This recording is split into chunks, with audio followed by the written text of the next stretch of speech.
Hello, good day everyone. My name is Mohammad Zohaib Nawaz.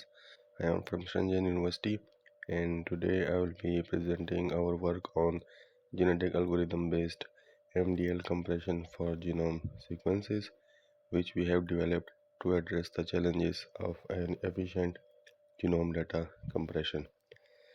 So let me start with a brief overview of today's presentation. We will cover introduction, differences between general purpose and specialized genome compressors, limitation of existing methods, our motivation and goals, followed by the methodology, results, and finally our conclusion and future directions. So, genome contains the complete set of organisms' genetic material made up of nucleotide bases that are ACTG. With advancement in sequencing, we are seeing a massive increase in genomic data that are stored typically in FASTA format. The sheer volume of data poses significant challenges in storage, management, and transmission. So, to address these issues, compression techniques have been employed to effectively reduce the size of genomic data without losing information. While general purpose compressors like gzip and bzip2 can compress DNA sequences, they are not optimized for genomic data. Specialized genomic compressors, however, achieve better results by leveraging biological characteristics such as repetitive patterns and substitutions. Specialized compressors begin with methods like biocompress. Specialized compressors are categorized into reference-based and reference-free methods. Reference-based methods, which are also called vertical methods like RBFQC and LMS-RGC, focus on similarities within the same species, achieving high compression ratios. However, these methods requires an accurate reference genome, which may not be available in every case. On the other hand, reference-free methods, which are also called horizontal methods like GECO3, Jarvis2, DeepDNA, etc., focus on inter-sequence similarities, making them suitable where no genome reference is available. These methods are more self-contained but come with their own set of challenges. These self-contained methods are better suited for scenarios where no suitable reference genome is available, making them more versatile. However, they come with their own set of limitations. So, despite promising results, existing reference-free methods have several drawbacks, including relatively poor compression, high computational cost, limited generalization, overfitting issues, and sensitivity to hyperparameters. These challenges highlights the need for more efficient algorithms that can optimize compression without sacrificing computational efficiency. Given these limitations, we identified a gap in applying the minimum descriptive length MDL principle to genome compression. While this MDL principle has been effective in various data mining techniques like item sets mining, sequence mining, etc., its application in genome data is relatively unexplored. This presents an opportunity to leverage its strength for better compression of DNA sequences. Our objective is to develop a genetic algorithm based approach that integrates the MDL framework. This goal is to enhance compression efficiency and reduce computational time. We propose a new framework called GMG, which use genetic algorithm to optimize the selection of k-mers, leading to more efficient genome compression. So here is the figure of our proposed methodology that involves several steps, including creating initial population from bases, randomly generation of k-mers, followed by applying crossover and mutation operations, and then evaluating the fitness of k-mers by counting their occurrences that are then added to the code table. It then checks if the stopping condition is met or not. If it is not met, it will start finding another k-mers, and if the stopping condition is met, it will halt the process. The key advantage of using a genetic algorithm is its ability to efficiently explore large search spaces and converge on the solution that balances compression ratio and computational speed. Here's a closer look at the GMG algorithm. It takes input database and maximum code table size. We begin by initializing a population consisting of 4 bases ACTG and an empty code table.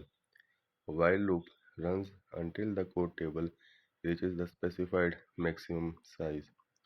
In each iteration, two random k-mers, initially called as parent1 and parent2 k-mers, are generated, and their occurrence in the database are counted. These k-mers then undergo crossover and mutation operations to produce evolved k-mers, where occurrences are also counted. The process continues for a set of number of generations, which in our case we selected empirically as 10. The resulting k-mers are then added to the code table, incrementing its size. To optimize performance, we introduce a probabilistic approach during the occurrence counting process. Instead of evaluating both sequences, we randomly select either child k-mer 1 or child k-mer 2 with a 50% chance. This reduces computational time, especially for large datasets, without compromising compression quality. To use genetic algorithm helps avoid an exhaustive search, thus lowering computational costs while maintaining efficiency. So first I will explain the crossover operator. Here is the algorithm for this operation. Suppose these are the two randomly generated parent k-mers. Then the crossover operator would randomly select a crossover point CP, which in this case is randomly selected as 3. So it will make a cut at point 3, and the left and right sides of two parent k-mers would be swapped with each other and becomes child k-mers. Then comes the mutation operator. Here is the algorithm for mutation operator. We have the child k-mers from the crossover operator. It will apply on each child k-mer separately. First, it will mutate child k-mer 1. What it does is that it simply replaces one random position in the child k-mer with a base from the population. For child k-mer 1, it mutates at index 2, and for child k-mer 2, it mutates at index 4. So these crossover and mutation operators are applied to randomly generated k-mers for a total of 10 times, and at the end we have the evolved set of k-mers that are then added to the code table. To evaluate GMG, we use these four matrices. The first one is the compression, which is how much data is compressed, showing bits needed per base BPP. Then we evaluate the runtime GMG takes for compression. Then to understand the progress of the internal working of genetic algorithm, we use the convergence, and at the end we talk about classification. We compared GMG against two existing methods that are called Gecko3 and Jarvis2. We evaluated GMG using two datasets. The first dataset includes 15 sequences from various organisms, while the second dataset is a complete human genome sequence. Our results show that GMG achieves up to 15% better compression than Gecko 3 and 11% better compression than Jarvis 2 for the dataset 1. For dataset 2, GMG achieves 1.4 bpp while compressing the huge dataset of 3.1 billion DNA symbols. This result is better than Gecko 3 but little less than the Jarvis 2. In terms of compression time, GMG is 1.5 times faster than Gecko 3 and over 6 times faster than Jarvis 2 on average for dataset 1. For the human genome sequence dataset 2, GMG is 25 times faster than Gecko 3. This speed advantage is crucial for large-scale genome data analysis. This slide shows the convergence behavior of GMG. Here the bottom x-axis represents the number of k-mers that have been added to the code table, while the top x-axis indicates the number of generations that GMG utilizes to evolve each set of k-mers. The y-axis reflects the compression ratio, which quantifies the algorithm efficiency in compressing the data. For clarity, the number of sequences and generation are observed in the range of 1 to 4 and 1 to 10 respectively. One of the key strengths of GMG is its convergence efficiency.